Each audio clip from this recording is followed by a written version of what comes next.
যে এখানে এটা আমি এই বাড়ির মালিক, এখানে এটা ভাড়া দিয়েছি, এটা আপনারা এখানে আসছেন, আমার ভাড়া দেবার, আমার ভাড়াটাই আমার বৃত্তি নয়, যে আপনারা যদি শিখে বৃত্তিমূলক কিছু করে স্বামীর কাছে বা বাবার কাছে জানাতে পারেন, সেটাই আমাদের কাজ।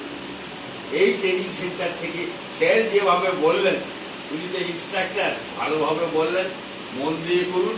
এখানে ট্রেনিং নিয়ে আমি পুরো চাকরি যাব এমন নয়, আমি বৃত্তিমূলক শিক্ষা নিয়ে কিছু ডিজাইনের মাধ্যমে মানুষের কাছে ওটা সেলস হিসাবে বিক্রি করে আমার স্বামীর পাশে বা আমার বাবার পাশে আমি যাতে দাঁড়াতে পারি, সেই প্রশিক্ষণ।